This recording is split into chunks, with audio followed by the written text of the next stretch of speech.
Vamos a recibirlo entonces. Julio, buen día, gracias por atendernos. Buen día, buen día. ¿Qué tal? Qué lindo tema, ¿no? Para charlar, porque acá el gobierno se presenta como un defensor absoluto de la libertad individual y estaría bueno que usted nos cuente su concepto. ¿Qué es lo que... La libertad que plantea el gobierno es la libertad de los ricos de no hacerse cargo de los pobres. Y entonces destruye la idea de patria. Digamos, la patria es aquel lugar donde hay un espíritu colectivo y una obligación colectiva. Yo digo siempre, yo fui diputado en los 70 con Perón, pero Lanús, Levingston, Onganía, tenían un país que era a la par de Brasil y un poquito más que Brasil.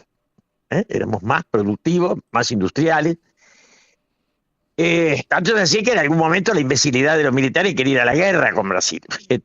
Pero piense que nosotros, Embraer es hija de nuestra industria aeronáutica. Nosotros teníamos el Pulqui primero, el Pulqui segundo. Yo era taxista en Ucianditela en el 60. Teníamos todo, absolutamente toda la industria. Hasta que vino Martínez de O y mató a 10.000, no a 30.000, como dicen los kirchneristas, para tener un número que sea original. Mató a 10.000 y endeudó 40.000 millones, 40 y pico.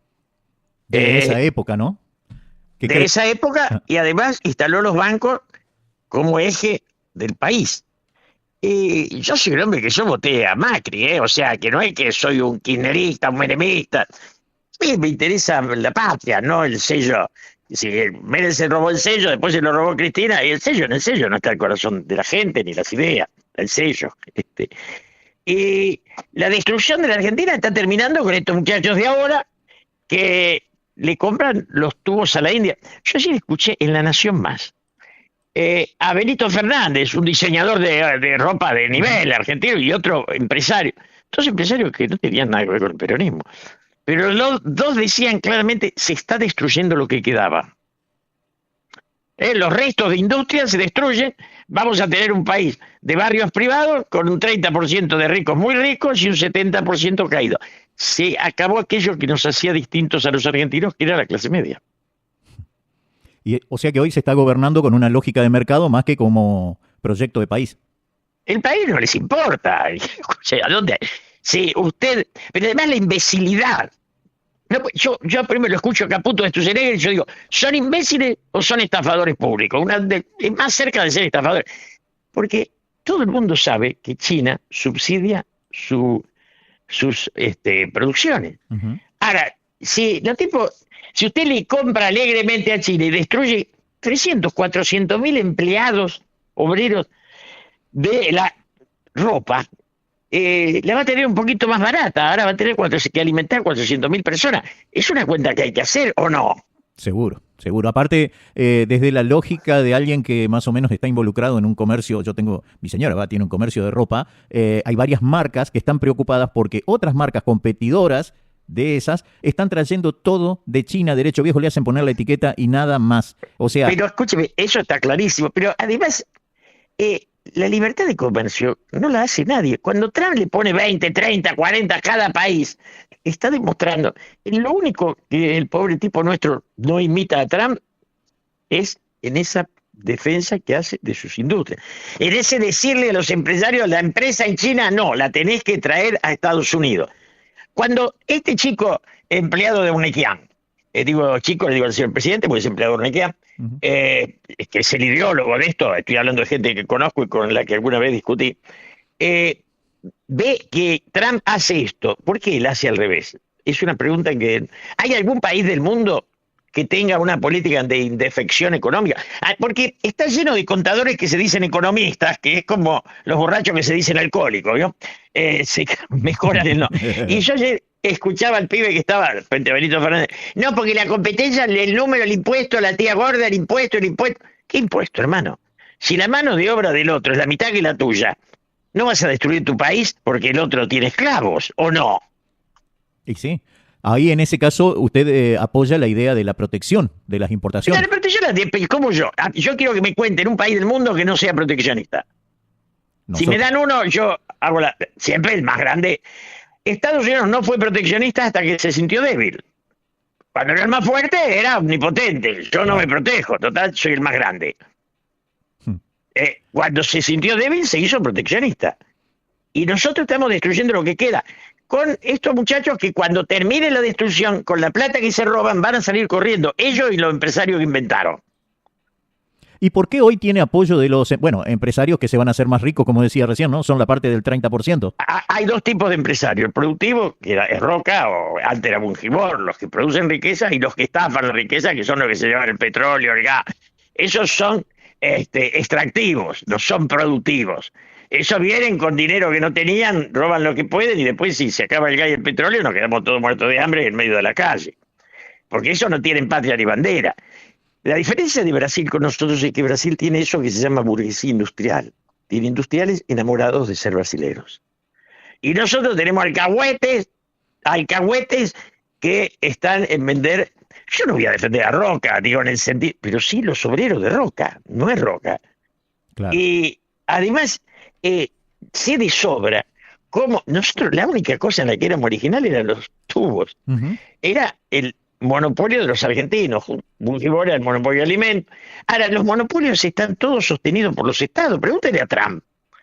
Entonces, pregúntale a Europa. ¿Por qué Europa no firmó con nosotros, después de tantos años, el acuerdo comercial? Porque están defendiendo a los franceses en su parte agrícola, que es chica, pero que es digna. Defienden su estructura social, no la destruyen. No, de hecho, hubo movimientos campesinos muy grandes hace 15 días antes de Navidad, de Año Nuevo, movimientos tractorazos en Francia, porque ya se hablaba del acuerdo Mercosur-Unión Europea y no quieren saber nada, ¿no? No quieren saber nada porque defienden eso. Ese proteccionismo es el que nosotros no tenemos. Ahora, usted me pregunta, ¿por qué sigue siendo Milei? Cuando fue Kicillof solo, le ganó tranquilo a Milei. Cuando se subió Massa, que es Jetta, porque aclaremos, Massa es Jetta, donde parece algo oscuro, está más al lado. O sea, que da una imagen del, ¿no? del ¿Y poder. no dicen que Massa fue el que le bancó la campaña a Milei? Esa es parte, sí. En su picardía creyó que con eso achicaba a Patricia, sí. Claro. Porque los demasiado vivos terminan siendo idiotas, ¿vio? Eso es una historia. Es repetitiva. La viveza no sustituye el talento. Y entonces, son vivillos, además. Y Cristina, que hace años que con este cuento de los 30.000 desaparecidos, cosa que nunca participó en nada, ella, Berbige, que era botón de chiquito, Zaffaroni, que planteaba una justicia que la gente se espantaba, digamos, todo eso hubo que superarlo. Alberto Fernández fue el peor presidente de la historia de Argentina, no es un chiste. Y Cristina era la vice. Cristina era la jefa, en un sentido, a la que lo elige. Cristina ha sido... Néstor tiene cosas defendibles, Menem ninguna. Menem es la lacra que vende el país. Menem vendió los ferrocarriles, voló Río Tercero. No, hizo cosas maravillosas. Y los sobrinitos y nietitos están ahora como el menemismo y la idea de que la Argentina tiene que ser vendida para convertirse en colonia. Eso es el menemismo. Y el kirchnerismo es reivindicar a la guerrilla por encima del pueblo. Que la guerrilla no sirvió para nada. ¿Qué nos dio la guerrilla a nosotros? No nos dio héroe. Entonces, tenemos que hablar con franqueza. Somos una sociedad en decadencia hace 50 años. Alfonsín fue el único presidente que intentó trascender. No, digamos, el Turcomen que va a trascender, era la testa rosa y lo que podía... Bueno, era la decadencia en estado puro, era el preámbulo de Milei, ¿no? Qué bárbaro. Es difícil pensar en un futuro, en un país que tiene este berenjenal de cosas que lamentablemente opaca cualquier atisbo de... Mire, sin industria no hay patria. Cada país piensa la industria que necesita para los habitantes que tiene. Eso no lo determina el precio, lo determina el hombre, el ser humano.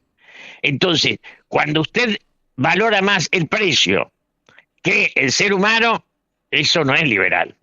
Eso es la ambición en estado puro, eso es codicia, eso es destrucción, eso es egoísmo. Y la política tiene que ponerse por encima de eso. Julio, no hay política, hoy no hay política. Uh-huh. Julio, y eso puede ser que tenga que ver con la posibilidad de que Argentina reciba cada vez más créditos. O sea, somos deudores morosos. Sí, pero los créditos se acaban, los créditos un ratito, siempre. Bueno, pero no viene en el combo. Vos tenés que debilitar la industria argentina para que yo te preste plata. Y después se acaba y es como el pobre Macri que se fue con Durán Barba y Marquito Peña a tocar la guitarra al puerto. No sirve. Son ilusiones pasajeras. El crédito es la parte de la vida en la cual si uno está produciendo le sirve y si uno está nada más que en la deuda se cae. Entonces este va a caer más rápido que Macri. El empobrecimiento que está generando. Por eso yo digo, yo nací en un país donde fui taxista de clase media. Tenía un coche nacional y tenía, digamos, un ingreso que me permitía cenar afuera y ir al teatro. Hoy un taxista no puede comer un choripán de parado. Que lo tironeó, y es verdad.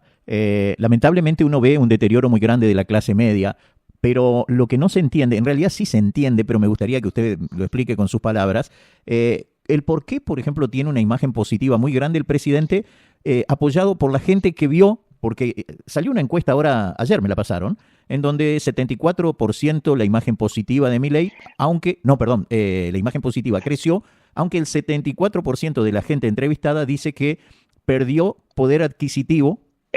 Entonces Primero, ¿lo apoya la gente que pierde poder adquisitivo? No entiendo cómo viene la mano. Está tan manejado a través hay de dos o redes tres sociales. cosas para tener en cuenta. Dos o tres cosas. La primera, las encuestas no se venden, se alquilan. Yo me acuerdo que un año y medio antes de que perdiera Macri le dije, vas a perder, y me dijo, pero haz encuesta. Si uno contrata a Durán Barba, le dice que es el maldito del barrio. Total, la encuesta mide muy poco. Segundo, la encuesta tiene una base, que es que la oposición da vergüenza. O sea, la sociedad todavía le cuesta asumir que en esta cosa que era una esperanza, no hay una esperanza. Esto es lo del divorciado de un mal matrimonio que le cuesta aceptar que se enganchó en uno peor. Y tarda más en asumir eso. Pero esa encuesta es pasajera, es frívola. Yo antes había encuestas, yo me crié en las encuestas con Heriberto Amburano, Manolo Mora y Araujo, Julio Aurelio. Y ahora la frivolidad de la encuesta, yo esto que le digo, yo las vi vender sin hacer, las vi, o sea, y ya la encuesta cuando te la sumas le dio el 120%. La encuesta real es el hambre y la baja de consumo. Y que todavía no aparezca una alternativa opositora, ese juego da una depresión que cuando termine de girar va a ser atroz. Es cierto, no hay una figura que se vea ni siquiera surgiendo dentro, porque, qué sé yo, por ejemplo, en el gobierno de Macri aparece Patricia Bullrich como protagonista, aparecen varios, que después podés discutir o no quién es quién, pero había muchas figuras relevantes que de alguna manera dejaban ver que tenían posibilidades políticas a futuro. Hoy el egoísmo, o no sé qué, mantener todo bajo control, hace que las figuras sean tres, o sea, lo ponen a Manuel Adorni en todos lados. Que es un adorno, pobrecito, es de una vacuidad. Pero, por otro lado, en serio, no hay figura porque no les importa, si están haciendo plata, ¿para qué van a poner figura? El negocio es negocio, no necesita de artista. Es una vergüenza la deja. Ahora, ¿Y por qué no no se la olvide, ve, por qué no la ve el peronismo y renueva un poco? Porque la verdad es que el peronismo no es votado porque vienen con la misma ensalada de fruta desde hace años, ensalada de fruta de la que ya comimos y nos intoxicamos, ¿no? Ayer saqué una nota en Infobae diciendo exactamente eso. Que estar en contra del gobierno no es la alternativa, no hay alternativa. El peronismo no existe. Cristina es Zeta, pero Zeta, de mala suerte trae, y Massa también. Si te juntan, yo la veía el otro día que salía la Tolosa Paz a hablar y yo digo, ¿qué tengo que? Esto es a favor de Milei. Claro. ¿No? Son personajes que al aparecer sostienen al gobierno que está. Claro. No se dan cuenta que no son la oposición, son lo que hay que superar, que es otra cosa. Wow, qué buena frase esa, Julio. Y es tal cual, porque la gente es como que cuando el famoso dicho del abuelo, que era cuando alguien se quema con leche, ve la vaca y llora, y esto es lo mismo, ¿no? Cuando aparecen los mismos a darnos recetas magistrales, todos temblamos y ahí decimos, oh, aguante mi ley. Tienen que desaparecer la Tolosa Paz, los Pepe Albistu, los Alberto Fernández, los Sergio Massa, todo ese engendro que está en el ADN de Milei. Milei es hijo, es descendiente de esa melange de revolucionarios y coimeros. Y bueno, de hecho está con los candidatos que de alguna manera fueron apuntados en otro momento, o sea, ya sea Caputo, Martín Menem, todos tienen algún pedigree un poco extraño y bueno. Sí,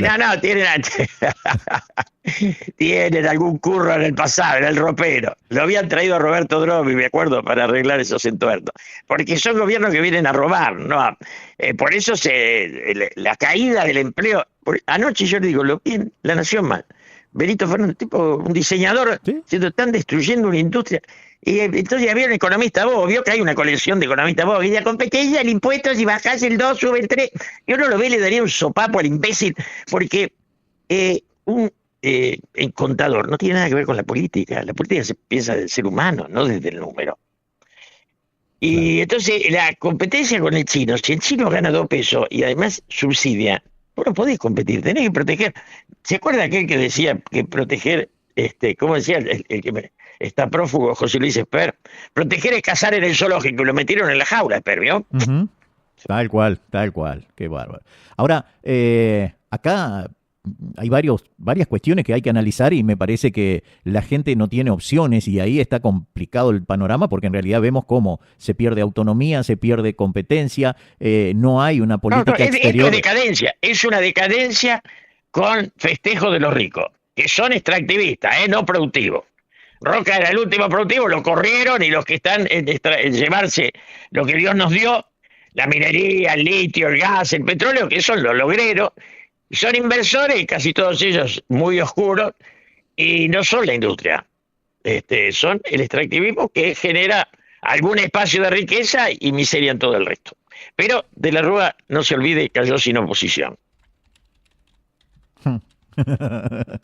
Qué bárbaro, sí. Ahora, el panorama es complicado. No hay nada que uno pueda ver en el horizonte que pueda mejorar.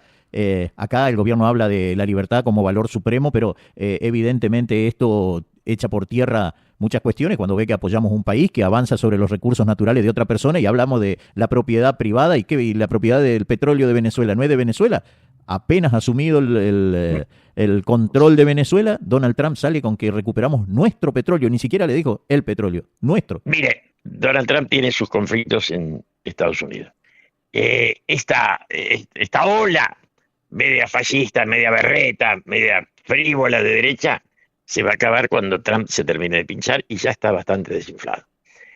Así que hasta noviembre más o menos camina lo de Trump, se pincha Trump, este muchacho queda haciendo señas y nosotros como país quedamos llorando la experiencia.